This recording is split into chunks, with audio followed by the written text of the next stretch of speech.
Welcome everyone to the L7C podcast NBA edition, not just NBA edition, NBA playoff edition. Today we're giving you our recaps of the first round and talking about the second round that's going on as we speak right now. As we're recording, our home state team, the Cleveland Cavaliers, are playing right now against the number one seed Boston Celtics. And we're going to talk about the MVP vote that just happened yesterday. So we got the NBA aficionado with us, Mr. Evan Debo. How are you doing today? I'm doing good, Martin. Cavs are up by one currently, second quarter.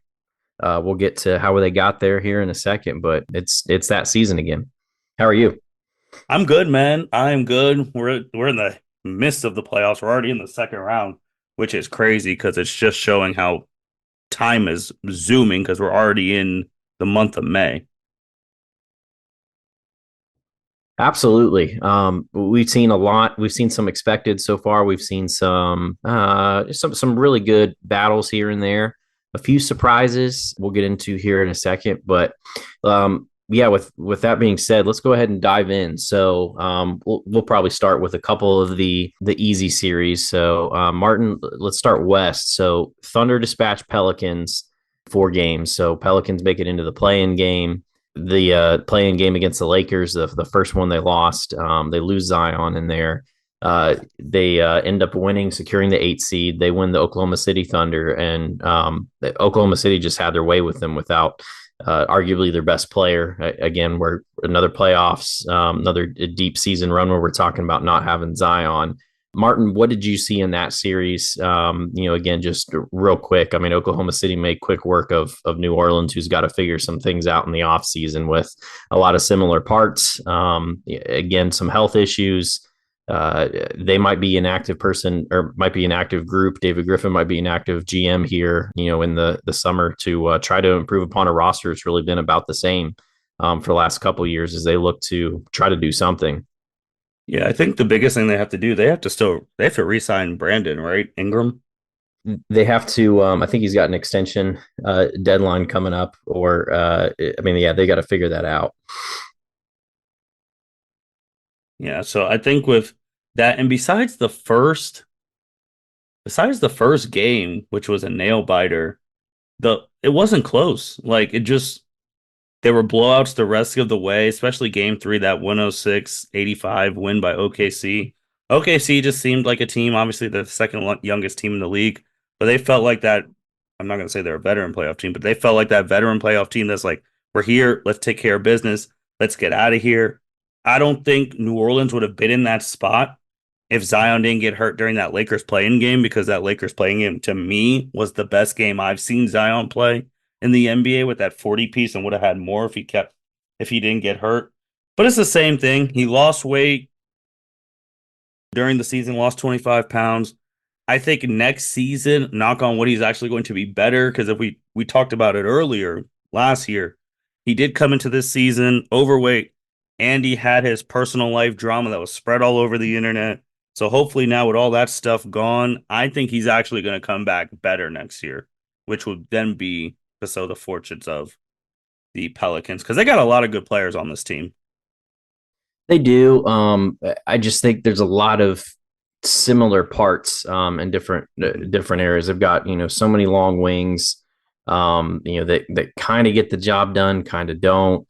I just feel like they're still sitting on some draft capital too to do something with. Not that there's anything to win in this year's draft by any means, but I mean, you're more talking about long-term plays down the road, potentially. But I want to spend just Chet Holmgren in the series, man, just phenomenal. Again, without some of that extra size, battling against Valanciunas, again, particularly on the defensive side. I mean, just a block machine. He had 14 blocks in 4 games, or 11 blocks in 4 games. Just really competing that game 2, 26 points, 7 boards, 2 blocks, really battling. That was the huge blowout win. But I mean, he was a huge part in what is technically his rookie year, of why Oklahoma City was able to advance. And obviously Shea doing Shea things, Jalen Williams, the Thunder are well coached team. And, again, mightily so, moving on to the second round, and earning the 1 seed heading into the playoffs, and they've looked the part, Martin. Great, great, and they play tonight too, and they play the Dallas Mavericks, who got rid of the Clippers in 6 games. When we did the preview with Justin, that was when I was surefire that the Clippers were going home. Evan, same thing, man. Kawhi plays a game and then just doesn't play the rest of the series. This is again, it's consistent. Yeah, expect him to miss time. I mean, that's exactly the MO. Clippers got a lot of offseason decisions to make here too. I think they're motivated to try to obviously keep Harden around. You've got I think Westbrook coming off the books. Paul George still hasn't signed his deal yet, and they have made multiple offers. It's been reported that have been under the max, and he's holding out, saying nope, nope, nope, not doing it. You got the Sixers sitting there with significant cap space. You've got some other teams that could, free up cap space if he just wants to throw the dart at the board and say, hey, I want to pick and choose my spot. But I mean, I expect him to come to terms at some point. Paul George is an LA kid. He wants to be in LA. He chose the Clippers for a reason, back in 2019. So again, just futile kind of effort again by the Clippers, but again, hammered with that injury piece yet again from Kawhi that they've got so much invested in. But I mean, this two-headed monster of the Mavericks with Luka and Kyrie. Kyrie's playing some of the best ball of his career right now.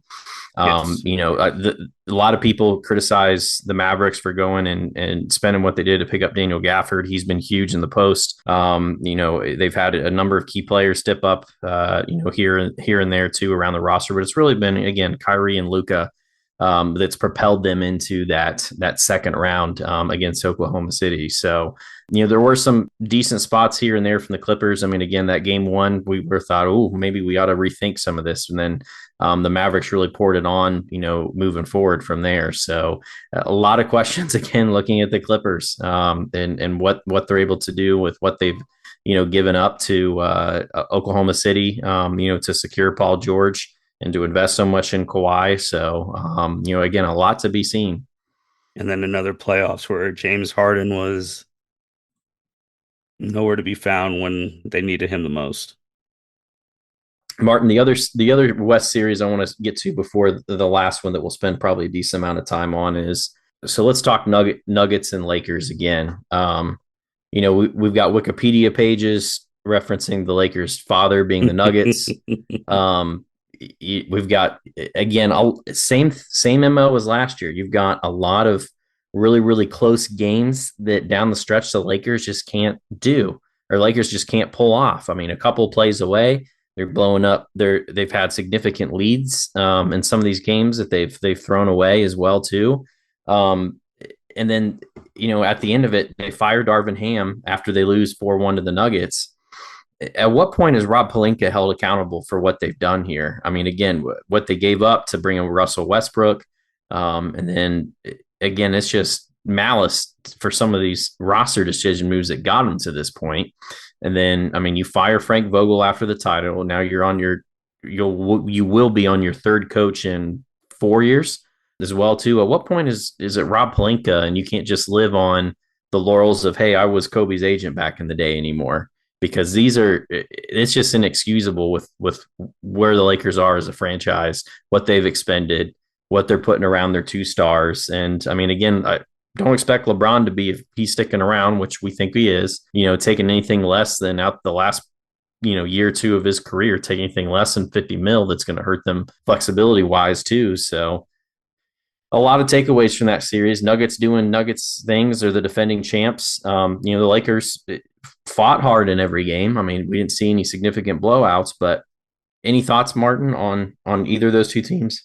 So first part, the Pelinka part, because when this podcast first started as Cavs fans and seeing LeBron literally probably 2/3 of our lives, we've talked about anytime LeBron goes to a team, you're mortgaging because you're getting rid of stuff, you're getting stuff he wants. Obviously, the AD trade got them a championship. It mortgaged their future, that 2020 team that won in the bubble. They got rid of a lot of those players, and a lot of those players have been good role players. I do believe Palinka should be held accountable, but he can't. It's one of those things too, where the flip side, what about the players? Because he can't control when D'Angelo Russell wants to have 27 points and then have zero the next couple games. Or he can't control LeBron having the turnovers or AD disappearing in the fourth quarter. Like he can't control those things. Now the things he can control is like getting the more shooters and whatnot. But if they don't perform, then that's on the players. Because I was actually upset that Darvin Ham got fired in like two Yeah. years. Last year, he got you to the Western Conference Finals. This year, to your own chagrin, because you guys were not a good we said all year they're not a they're not a good team. I mean, they're a playoff team, but you guys got yourselves in the play in. You guys got the defending champs, and that comes with the defending champs. But on the flip side, to Anthony Davis, all summer, he's like, yeah, we've heard the Nuggets talking. We can't wait to see him in the playoffs. And all I remember of AD is Jamal Murray hitting the game winning shot on him in game two. Obviously, he played better throughout, but I'm just saying, like, you wanted the Nuggets, you got him, and you went home in five.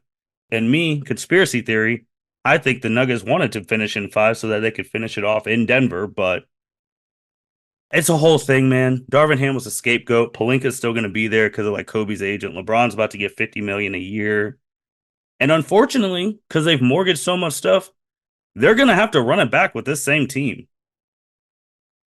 They will. I mean, what I don't know what you expect Darvin Ham or anybody that made me mad too. I mean, what do you expect him to do with a bench of Torian Prince, Jackson Hayes, Spencer Dinwiddie off of a buyout? You signed Gabe Vincent, hurt most of all the year. People keep getting suckered into signing Christian Wood for some reason, and the dude is a turnstile defensively and occasionally pops a three here and there. I don't know what you expect to do with him when you bring back the exact same team. I don't see how that's his fault. It just inexcusable. There's got to be accountability. There's got to be some change, I think, at the top. And I mean, the Lakers will be a competitive team, barring injury again next year, but they're bound for, the same kind of first round exit, maybe a second round thing. I mean, they're stuck in that no man's land, essentially. So again, it's frustrating. I've never seen, like you said, I've never seen more of a Jekyll and Hyde player like D'Angelo Russell. I mean, you get good D'Angelo and you're like, man, this guy is on it. He's popping threes.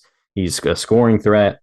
And then you get games where, he's 6 of 15 and 2 of 10 from the field in that final game there. I mean, it's a lot of question marks for Lakers. Martin, last series in the West, places we don't have question marks. We don't have question marks around if Anthony Edwards is that dude, because he is. They dispatch the Suns. They sweep them. The Suns fire their head coach today, as we're recording this on May 9th. So Frank Vogel, another scapegoat. I don't know what you expect him to do with that deal. In terms of what he's tendered in terms of a roster around Booker and KD, and Bradley Beal was not anything they thought he was going to be when they leveraged the farm and the grandkids to pick him up. And then you've got a very scarce roster of not a whole lot. And I mean, the Timberwolves just dogged them for 4 straight games. You saw the length, you saw the smothering defense. And I mean, Anthony Edwards is just so good for basketball. It's so good for the NBA. He's just absolutely amazing talent to watch every night. I love watching Timberwolves games, especially in the last couple months as he's kind of dialed it up and prepped for the playoffs and what he's done in the playoffs so far. Hey, this is one of the reasons why I love the NBA playoffs, for the casual fan to see some of the people that NBA people like yourself or I have seen for the past almost 6 whatever months the NBA season is. Obviously, like OKC, you see things like SGA and all that. And like with Minnesota Timberwolves, a lot of people got to see Anthony Edwards really consistently for the first time. And he decided to have his real coming out party against his idol, Kevin Durant, with the exclamation point with the dunk on KD. So he's arrived. I know we used to talk about this team years ago when they signed Rudy Gobert, who just won his 4th Defensive Player of the Year, which means Rudy Gobert is going to be in the Basketball Hall of Fame now. But him, Karl Anthony Towns, like I I don't want to say they're because they're different, but with the highlights, and I'm not going the whole Michael Jordan thing, but this Minnesota team, how they're exciting with Anthony Edwards being a high flyer and all of that, they're kind of what Memphis should be with John Morant, except Anthony Edwards doesn't get in trouble if you catch that comparison. Like they're both teams you wouldn't expect to be on the mark, like on the high key, but they got both drafted dynamic players, both are omega high flyers. It's just John Morant was getting in trouble, which derailed Memphis's ascension. And Anthony Edwards kept his head down, and here he is. Martin, you touched base on a lot of things there. So yes, we get now 3-time Defensive Player of the Year, Rudy Gobert. Right, wrong, and different. There's a lot of opinions about him in the league, but I mean, he is a defensive force. I'm excited to see him and Wemby in the Olympics this summer for Team France. I mean, you want to talk about some length and what are we going to do? That's a team that I mean, you're worried about, just in terms of length, defense, post play, all those kinds of things. So Anthony Edwards is opening round 33, a down game, game two that they didn't really need him for. They won by 12, 15. Follows that up game three, 36, and the closeout game, game 40. Every game, at least 5 rebounds, every game, at least 5 assists. Every game, the last game only had 1 steal, but 2 steals in the other 3 games. He has just been an absolute menace. And I think it would be remiss to talking about the Timberwolves if we don't think about, and obviously a lot to be said in terms of how far they go in the playoffs, but the Timberwolves GM, Tim Connolly. So you have Tim Connolly, who's responsible for putting together the Denver Nuggets. He gets hired away. So, I mean, as they stand essentially with Joker, with all the pieces around, Michael Porter Jr., taking him at the 14th pick as he slid. He was a projected number 1 before the back issues. He took the risk. He brought him in.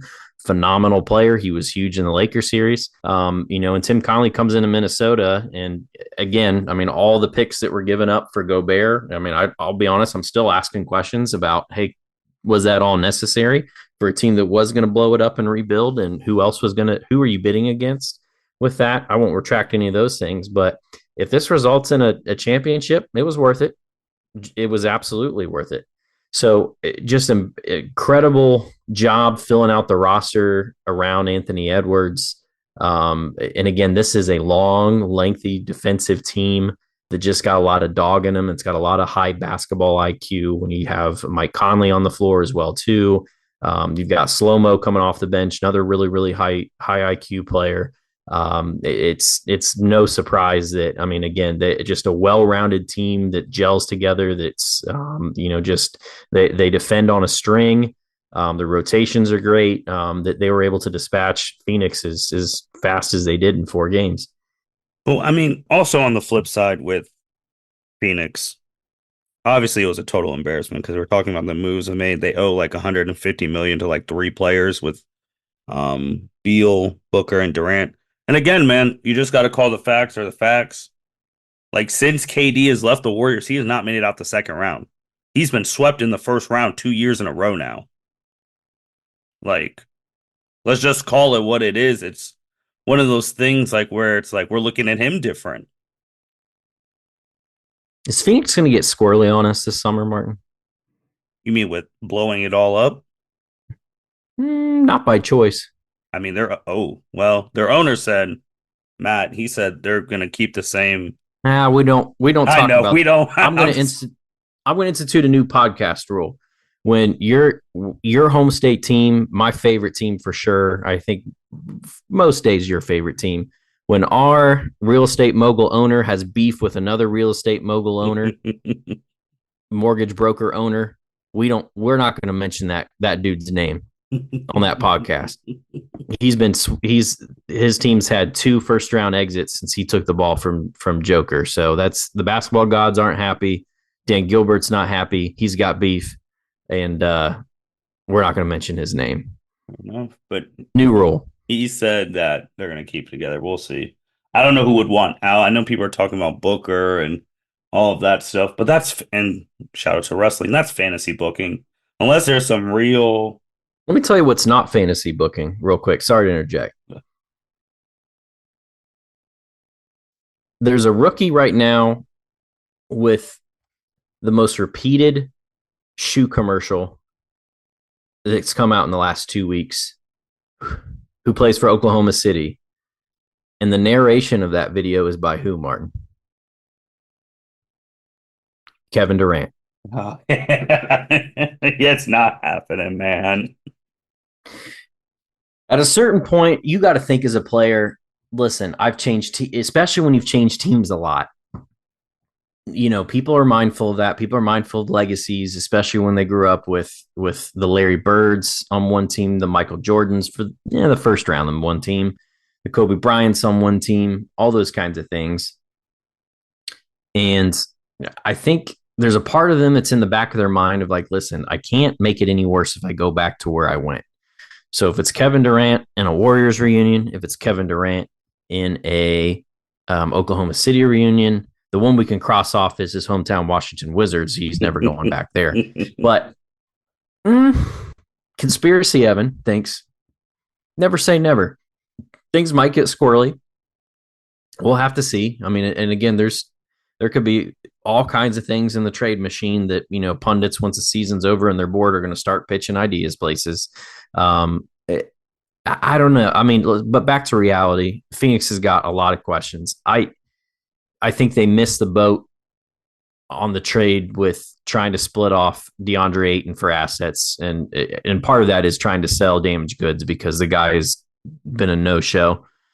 He was snowed in his house and didn't show up to a game in Portland. Like, I mean, come on. I mean, that's Father Time's not going to be too kind to that guy down the road. But part of me thinks they could have sold high on him, you know, years earlier. So, but whatever it is, I mean, they've got what they've got. We have not talked about they miss Grayson Allen in the series a lot with injury, and he's turned into a phenomenal piece for them. You know, he's absolutely stepped it up, had taken on more of a larger role since leaving Milwaukee. There's some pieces there, but I don't think it was Frank Vogel's fault. Another scapegoat coach for bad GMing, I think. So, Martin, let's flip it east. Well, so we might as well start with our team. Let's start with the Cavs. We might as well start with our team, series, who currently is tied in the city of Boston at TD Bank 54-54 in game 2 of the second round. So let's talk a little bit about how we got there.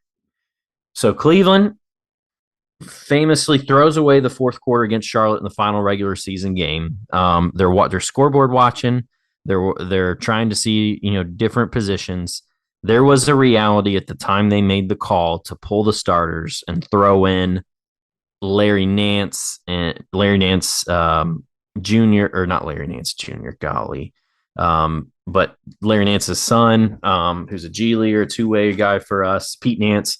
Throw in Amani Bates. I mean, just they tanked. But there was a reality in there where you're looking at JB knows he had to get out of the first round to even have any kind of half argument to keep his job. Absolutely. But there was a reality in there where you were going to play Joel Embiid in the Philadelphia 76ers as your prize for potentially getting the second seed. They elected not to go that route. Miami and Milwaukee were battling. Milwaukee ends up losing. If the Cavs had won, they would have won the division for the first time without LeBron. I mean, that's a good thing. I mean, you just didn't know what you didn't know at the time. It's disappointing. We could have won the division at the end of it. So essentially, you're also looking at playing the Pacers. You're looking at playing the Orlando Magic. And as the cards fell out of the deck, Martin, they end up with the Orlando Magic. So heading into that, a lot of questions. You chose your opponent to an extent. I mean, to narrow it down by losing to between Indiana and Orlando.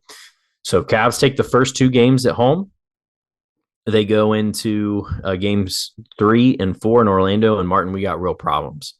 Anybody who watched that series will know. So, I mean, Cavs were competitive, first quarter and in the second quarter, and between the second and third quarter, especially game 3, you just have these runaway blowouts where the Cavs just stop playing offense, all the things. First and foremost, Orlando is an incredibly long team. They're a phenomenal defensive team. I mean, they think they made a lot of noise. They made a lot of name for themselves. Donnie goes off in game 4 for a 50 piece on the road with hobbled on what's left of cartilage in one knee. I mean, just a phenomenal. He continues to be that guy in the playoffs, but there was nothing else around him. He scored the final 18 points in the fourth quarter for the Cavs in that loss. Nothing down the stretch. Darius is turning the ball over. There's no ball movement. A lot of the questions that we have and still have about JB Bickerstaff and his ability to come up with some different actions to free guys up, to help people get some easy buckets, all those things, out of bounds plays, after timeout plays, very real, came to the surface there in game 4. So we go back to Cleveland tied 2-2. Cavs win a chippy game 5. So they take a 3-2 lead, goes back to Orlando. I just got my games mixed up, didn't I? Donnie had this 50 piece in game 6. I'm so sorry. Sorry, listeners. Sorry. Game 6 was a 50 piece. Games 3 and 4, we try to put out of mind for a reason, I guess, because again they were bad balloon leads by Orlando, and Cavs just never recovered. Bad coming out slow out of the half. Bad. So Donnie has that 50 piece. The Cavs losing game 6. We have the two favorite words in basketball, game 7, and we go back to Cleveland. Cavs are down by 19 in the second quarter, and my stomach is just churning. I want to punch every wall in my house. It's bad. The body language is bad. Everything is bad.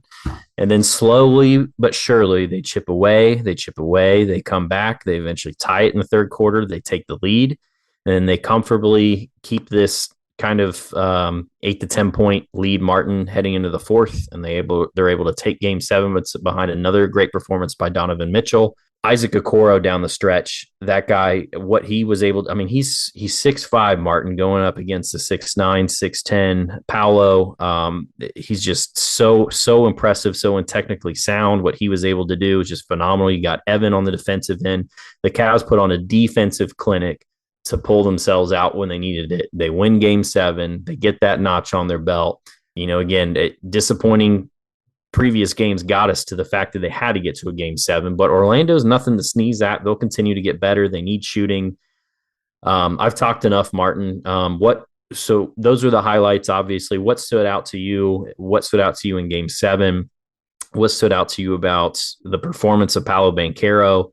Some of those automatic turnaround mid-range jumpers that nobody could stop. I mean, it was just a cheat code with all the sliders up. I mean, every time it was like LeBron against Toronto. Just, I'm going to put you on the block. I'm going to do a 180 no scope, and it's going in every time, and it did. So, Martin, what were your reflections from Cavs Magic? So just real quickly on Pablo, he's another player who obviously it wasn't to the whole mainstream media attention that Anthony Edwards got because of the dunk, but Pablo's another player that if you didn't see the whole regular season, you saw him in the playoffs and you're like, oh my gosh, this kid is really good. And yeah, he's a kid. I think he's only 21, 22?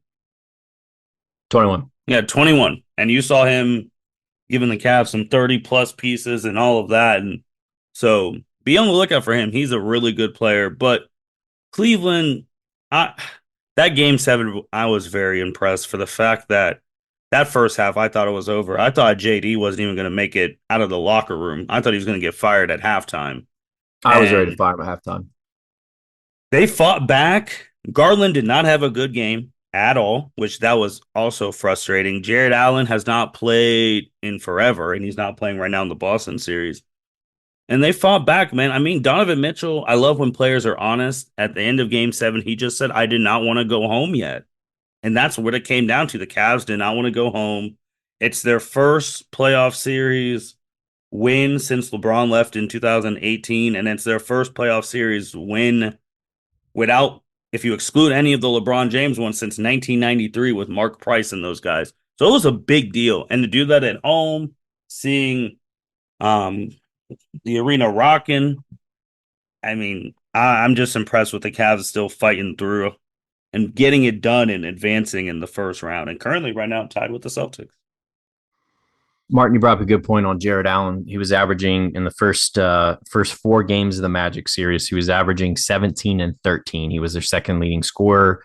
He when the offense got bogged down because of the defensive stalemate between both teams, when we needed a bucket, he stepped up. Famously last year, the quote that stuck with them from the Knicks series, where he was beat up by Mitchell Robinson and all those guys, and were out rebounded left and right, was the lights were really big.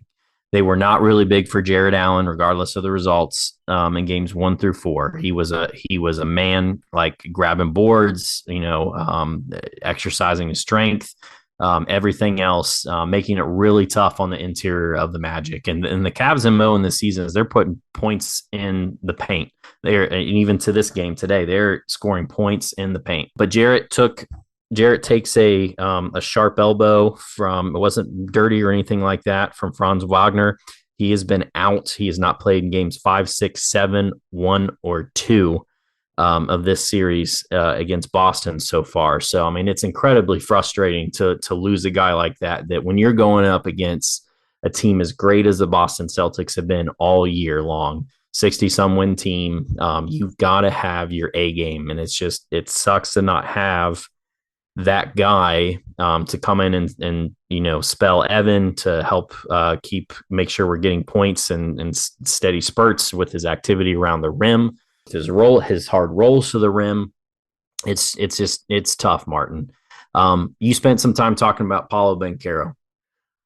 Paolo Banchero, 27-9 and 8.6 for the series. His last 4 games of the series: 31, 9, 39, 27, and 38. That 9-point game was the one where Franz Wagner went off for 30 plus. They didn't really need him to be that guy that game, but dude was an absolute monster. He's bound for superstardom. A phenomenal pick by the Magic. Magic have some cap space this summer.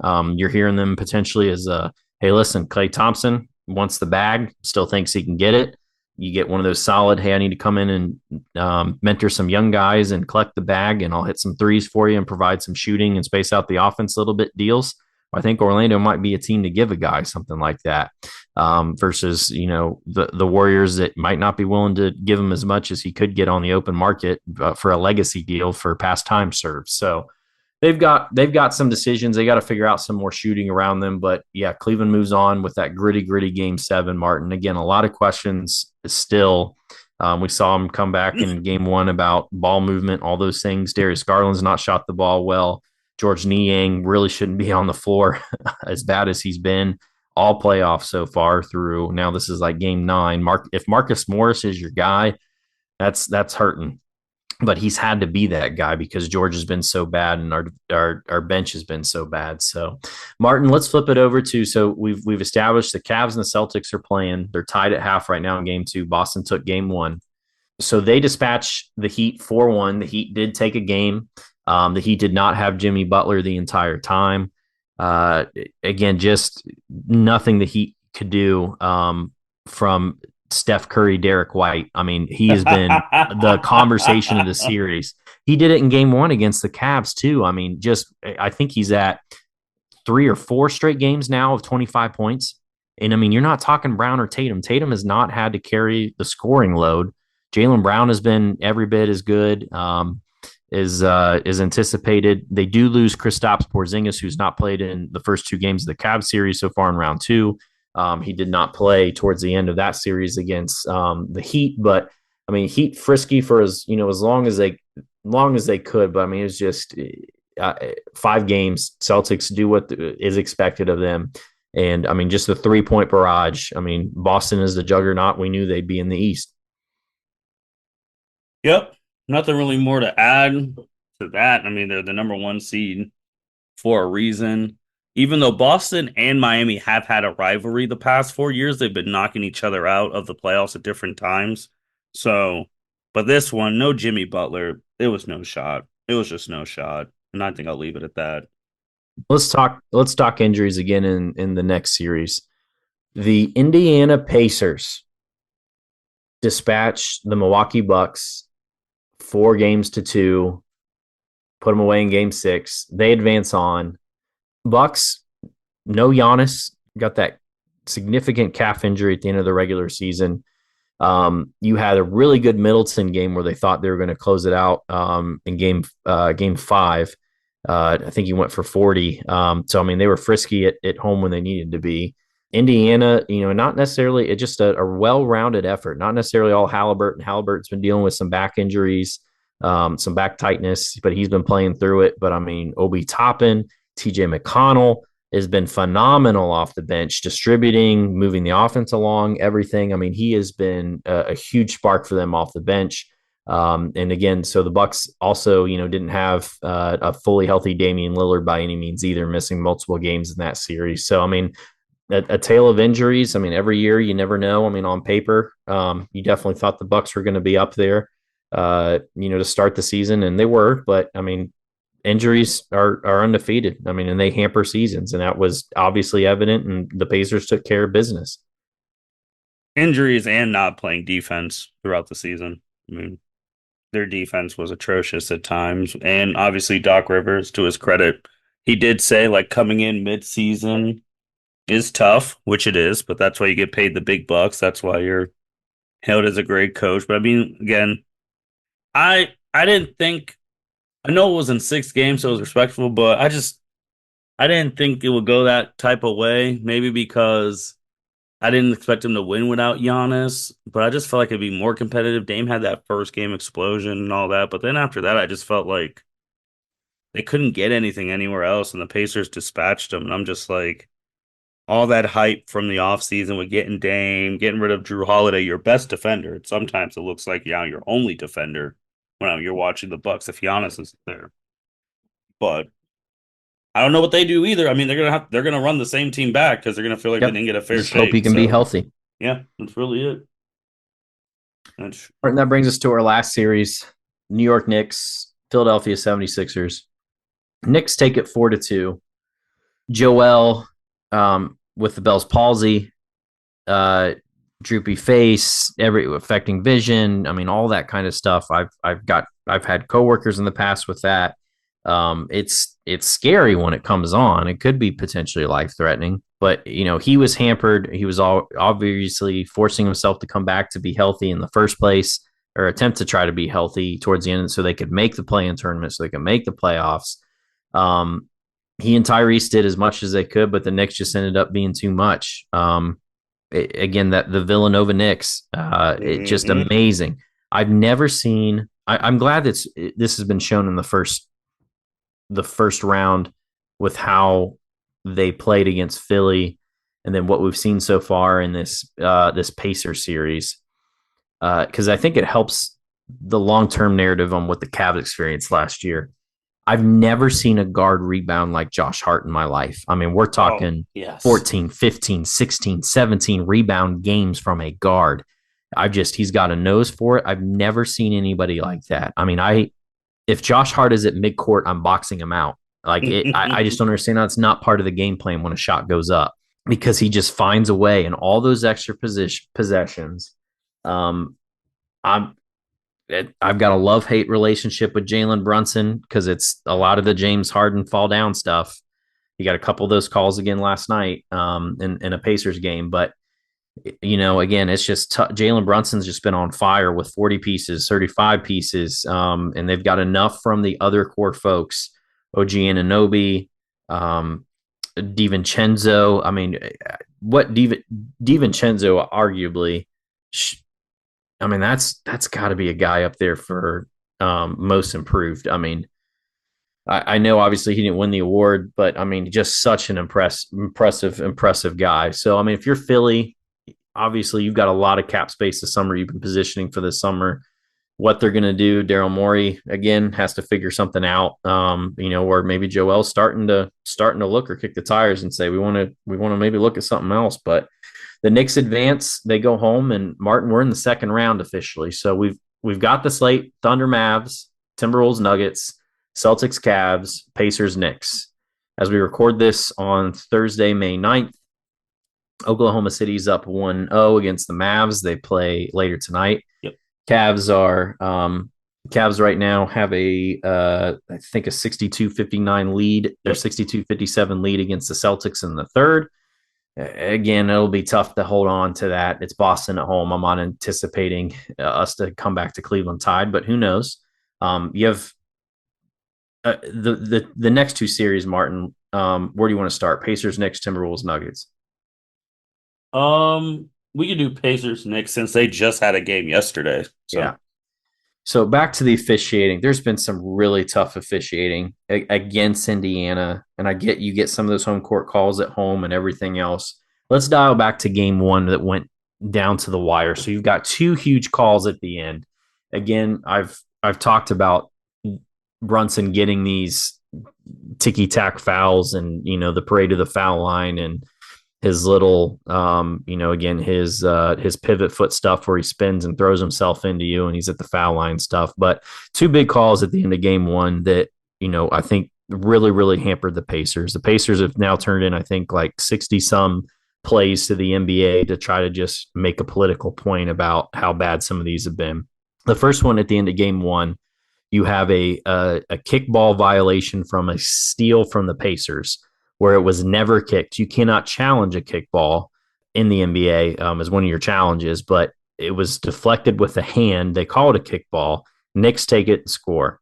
And then at the end, you have Pacers with a viable chance to again kind of just bottle down, take the lead, and then you have this moving screen call that was embellished a little bit. I mean, there was some contact, but I mean, I still don't see a lot, and I don't have dogs in the fight other than what I think is a fair assessment of a screen. It was almost like the South Carolina women's game thing, right? mhm. What were your thoughts on those two calls? Have you seen the same officiating stuff that I have, or do you think? I mean, you can't just tie it up to officiating. Calls are good, calls are bad, but I mean, there's other ways that the Pacers lost those games because Knicks have a 2-0 lead. They will play game three tomorrow in Indiana. So my golden rule with officiating is there's always going to be questionable calls in any sport. It's That's the beauty of sports because we have humans officiating and humans have human error and we have that stuff too. There are some calls I think should have went the Pacers way, but at the end of the day, I mean, you have the 48 minutes to put it in a way that it's not in the official's hands. So that's always my biggest thing. Now, if it's a one egregious call that really just costs you the game and you isolate that, and then if the call goes your way, you win the game, fine.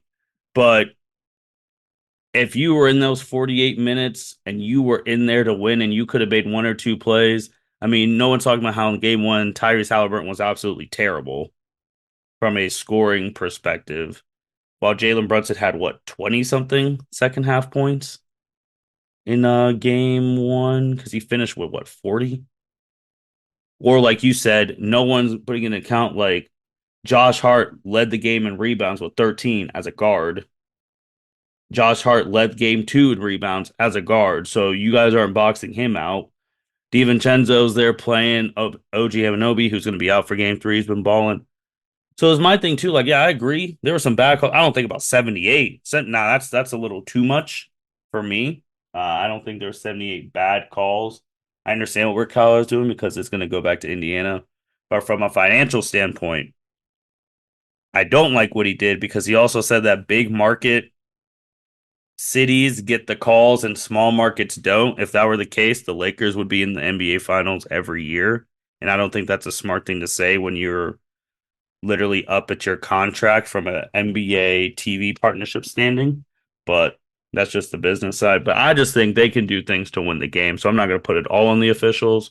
But there were some calls they missed, not 78. So interesting. They've a couple of other updates. OG Anunoby's been ruled out for tomorrow Yeah, with an that's injury. big. That's big, especially heading on the road. Also, shout out Reggie Miller, 30 some years, almost 25, 30 years later. And not that much. 20 years later, 20 plus. Getting the F Reggie chant in the Garden for calling the game. Talk about respect from a heated series, that goes back decades.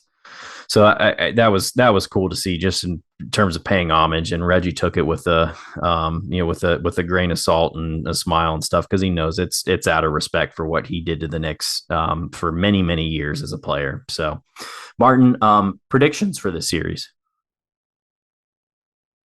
With OG out, I think the Pacers are going to win. I think they're going to win game three because if they don't win game three, the series is over. Um, it really depends on how long OG's out. I think New York is going to win I'm in 6 games. That's what I was going to say too. I'm taking Knicks in six. Yeah, I just I've seen too much of them at home. I've seen too much of the calls they get, that crowd. And I mean, again, when the margins are as slim as they are, potentially, I'm going to give the Knicks the benefit of the doubt and say they advance. Martin, we well, probably don't need to spend a lot of time on Cavs Celtics per se. I'm going to concede. I'm going to wish I'm wrong, but Boston, I think, is, you know, I kind of feel like they have the Infinity Stones even without Porzingis, and they're inevitable. yeah, So whether it's 5 games, whether it's 6 games, whether it's 7 games, I think you're looking at Boston and New York, your top one seed and top two seed advancing to the East Finals. I agree. I had Again, I hope I'm Boston. wrong. I had Boston in five. I If Cleveland wins this game, I would have Boston in six. I just feel like again they have way too many pieces, and then it's a prove it. I mean, we've talked about it. It's a prove it year for them. Like this, it's their time to finally do it. So I have Boston in five. Martin, Thunder Mavs. So Oklahoma City's up 1-0. You don't have a real big Luka game, but I mean they held them to the same point total Boston held Cleveland to in game one. Mm-hmm. So Oklahoma City takes game one. Again, we're recording this before game two. We expect, I know you well enough to know, we expect the Mavs to come storming back this series. Absolutely. This series is not going to be a sweep. That I think we're talking 5 or 6 one way or the other. But where are you leaning? I mean, again, small sample size. We saw what the Thunder did to the Pels. We saw what the Mavs did to the Clippers. Who's battle tested? Who's got the know how? And where does the series go?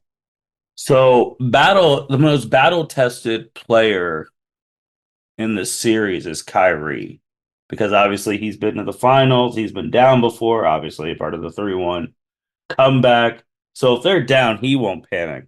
My thing is Oklahoma needs to stay up because if Oklahoma gets down like a 2-1 or a 3-2, they're not used to being down.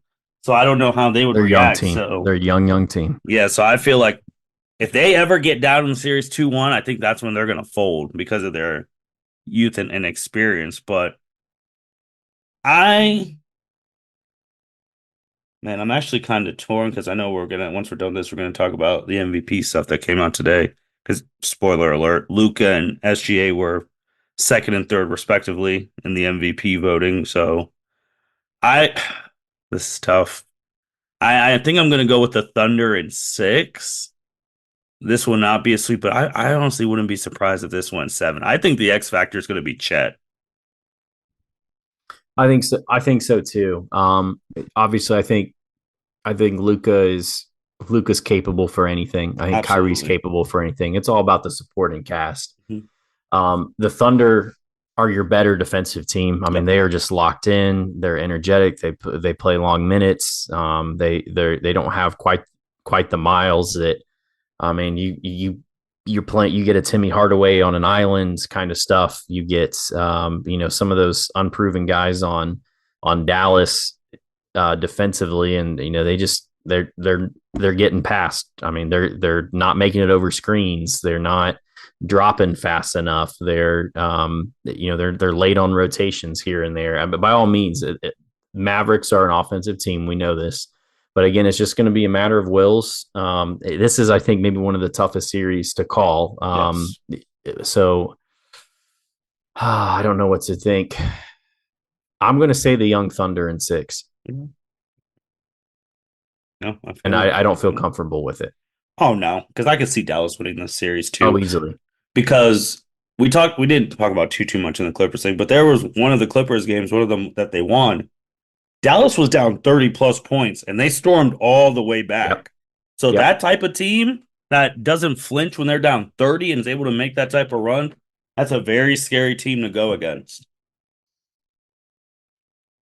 Martin, let's flip it to our last series. In a new segment, we're going to call Champs on the Ropes because they are.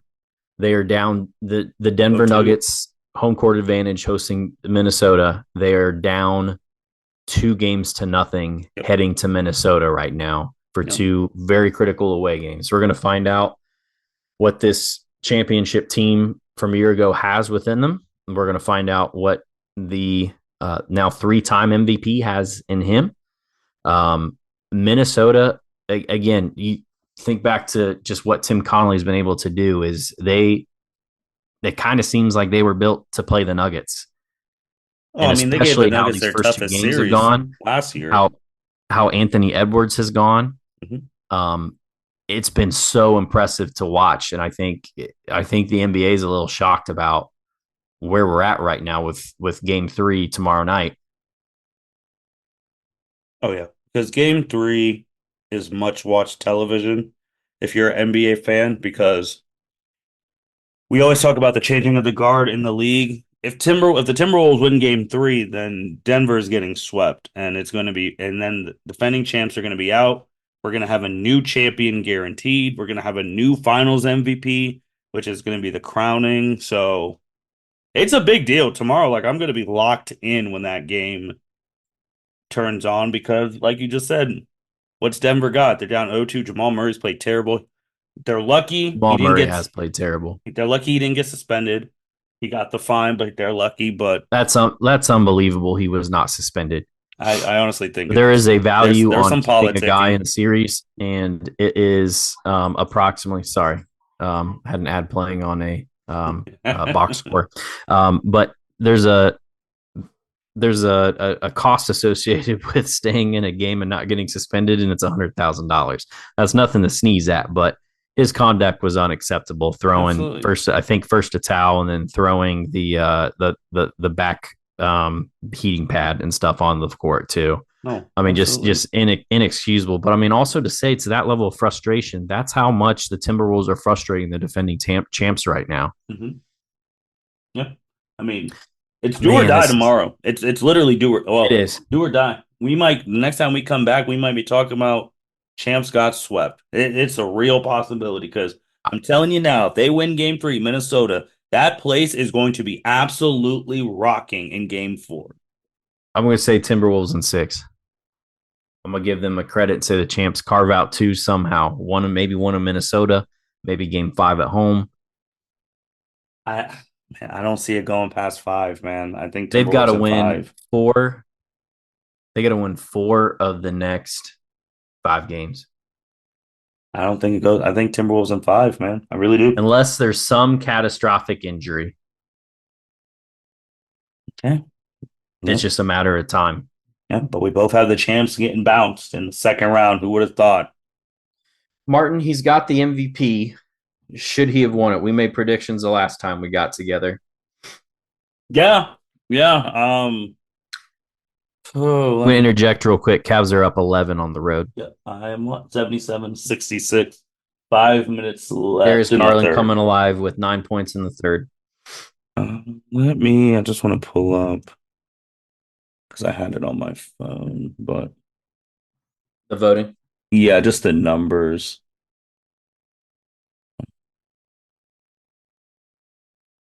I, you know, Shout out to whoever voted for Sabonis. yeah, that's crazy. That was not a name I expect. I'm not gonna lie, man. I was actually mad. Like I like Joker. He's obviously a great player, but just seeing maybe I don't The know. margin was surprising. Yeah, because I thought that was I thought it was way closer than that, yeah, I thought that was effing ridiculous. I especially with truly what did. Luka's done. I truly did. Almost a But 34 point per game, almost triple double. Yep. I mean, because he got 926 total points. SGA got 640. Luka got 566. I don't know why Giannis was in fourth place. I'm just going to be No honest. idea. He got 192. Jalen Brunson should have been fourth. I'm not going to. Then you have Tatum, I don't think Anthony Edwards started getting votes late. Sabonis and Durant. Me personally, man, I'm not going to lie. I've said it last time. I would have voted for SGA. You got a 25-year-old who took a team who are some ages of some college teams right now into the NBA playoffs, not just the playoffs, but as a one seed, averaging 30 points on 53% shooting and two steals. And I understand the Luka argument too, because he had the highest PRA at the NBA ABA merger. But it's just like some of these stats, it's just weird because SGA is the first player since 1967 to average 30 points on the number one seed in the West and not win MVP. And he's one of the only guards in NBA history to average 35 and 5 on 50% shooting field goals and not win the MVP. The only other was MJ in 89 and 90. And then Luka had the 33 9 and 9, joins LeBron James '06 as the only players in NBA history to average at least 37 and 6 on a 50-win team and not win MVP. Like I was gonna be fine with either. So I didn't think it was Joker. Maybe for the fact too, like Michael Jordan should have won MVP almost every year he played. Yeah, LeBron James should have won MVP almost every year he's it's voter played. fatigue. But why does Joker not have voter fatigue? That's what I'm so confused. 3 out of the 4 years, and I also want to put it in perspective for Joker winning his not one, not two, third MVP. There's only 8 other people who have won Ever. ever who have won this award like that many times, which is absolutely insane. And I'm just He's trying to not even 30. yeah, and he's not even 30. And I'm going to get the names for you for everyone to really put this in perspective. So the only people who have 3 or more MVPs outside of Joker, I'll start Hey, number one who has 6, Kareem Abdul-Jabbar. yeah, 5, MJ Russell. 4 MVPs, LeBron Will. 3, Larry, Magic, Moses Malone, and now Joker. that's hologram. Crazy. It's crazy. I and it's just a weird argument too because people say like, oh, his team was up there when he won his first and second MVPs. His team they were not like the top seed. They weren't. I think he probably benefited for sure. I mean, not that he wasn't putting up insane Oh stats, no, but I mean, the voters love to give it to somebody the first time, especially when the rest of the options generally have won before.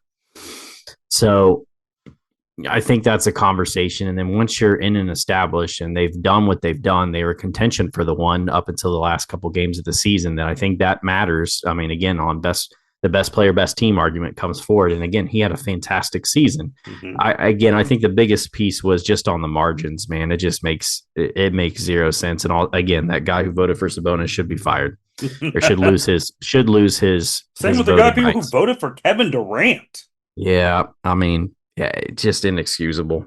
You can make, I mean, Giannis, I don't know why he was. too many I truly injuries. don't Too understand. many Like injuries. He's a great player. I get it, but I get that one way more than the other two names we just mentioned. But some people need to lose their voting. So it's just weird Martin, because like, yeah, go what do ahead. you do?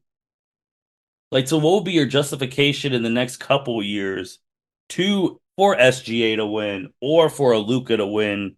That's where I'm really stuck at because what more can SGA have done? Like the number one seed in the West, averaging 30 on 53, and you get blown out in the voting, and then Luka has all that stuff and gets blown out in the voting. Like, what else more can you do? Because Joker this year wasn't even one of his best statistical years.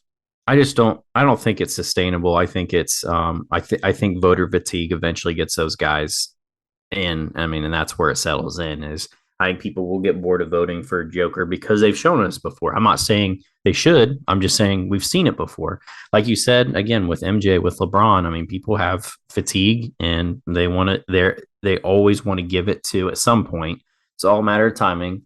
They want to give it to the up and comer. And then, what point do we start, especially if they go the distance this year, if they go to the finals?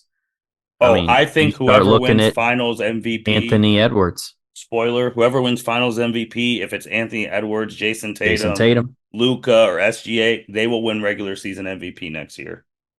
I don't I'm know that go telling that. you. I don't know that Especially far. I'd say in Anthony. the next 3 years, Oh no, especially Anthony. They're ready to crown him. Like they they are are ready to ready. crown him. Shout out Ant Man. He's so fun to I'm watch. telling you, if one of them wins finals MVP, they're gonna come in as the favorite for MVP next year. Because Yeah, Tatum's too like I feel betting odds bad for favorite. him. Like, dude averaged all his stuff on a 60 plus win team and he didn't even sniff. Like, what? Martin, we had a couple other awards. We talked about Defensive Player of the Year. My Coach of the Year award pick, Mark Yeah, you were Daigneault. right. You were right. He ended up taking it home with getting the Thunder the number one seed. Again, it's an exciting time. We've been at this for a little over an hour now. I know we got to get to the fourth quarter of Cavs Celtics here. Cavs with a 14-point lead with under two to go in the third. Again, Boston can storm back anytime they want. So, I mean, I'm not, there's a bucket by Tatum. I'm not expecting him to hold on. So I'm trying to be cautiously optimistic because playoffs are a game of runs and we can see it gone in a blink of an eye. So we've seen many times. But Martin, what else have we not covered so far? It's been exciting. Some predictables, a few surprises like the Timberwolves Nuggets series, Pacers Knicks. What haven't we covered? Um, I think Adam Silver is getting a little too soft because Yes, I because just I really don't want to give this any time of day, but this really pissed me off when this happened. I would have suspended Patrick Beverly 20 plus more games. That's just absolutely. me because that was unacceptable. Chucking a ball at a fan twice, being as condescending as he was to a reporter for not subscribing to his podcast. Yeah. If there's any strays out there not subscribed to the L7C, I promise I won't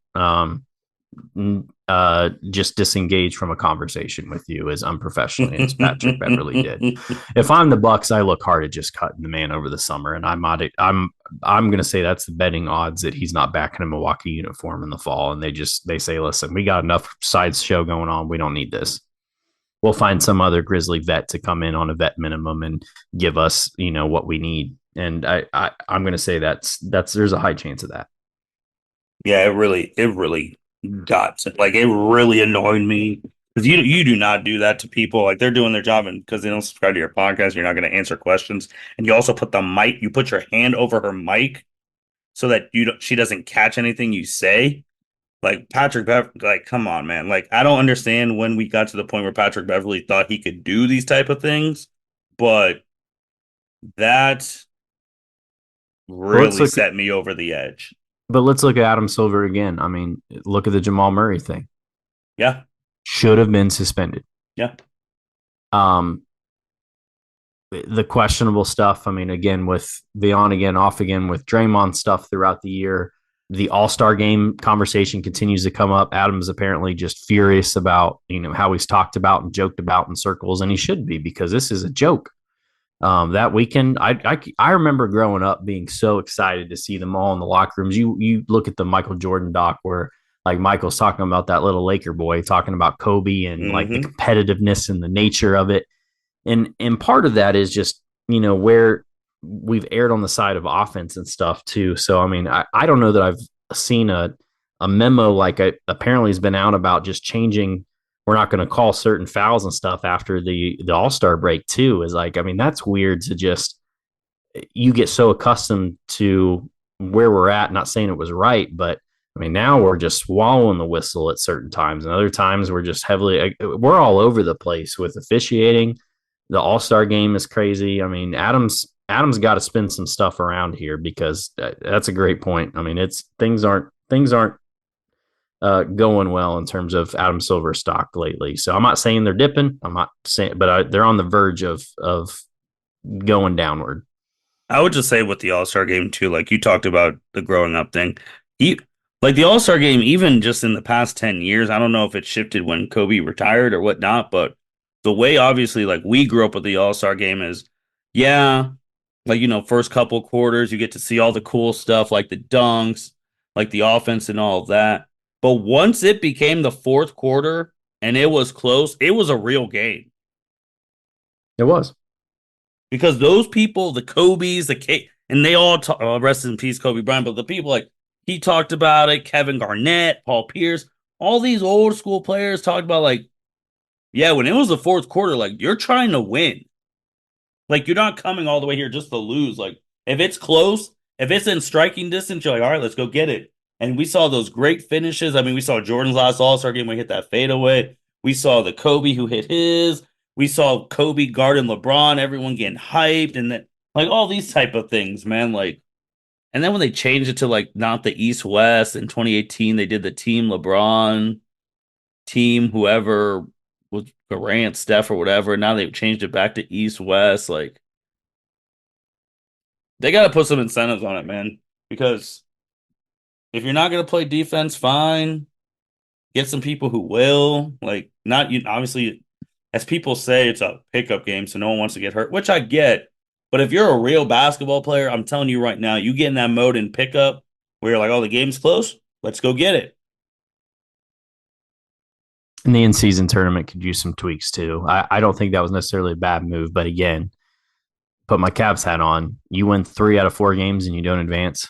And then you got the Lakers celebrating like they just won their third title. Yeah, I like how somewhere in between is reality on that. I mean, I'll give him a pass on that, but I mean, it could easily go the opposite direction if he over tweaks, and I think he's over tweaked like he did with the All-Star game and the Elam ending and just wherever we're at now. So, Martin, we are towards the end of our pod here. Donovan Mitchell just hit a buzzer beater at the end of the third to put the Cavs back up 12.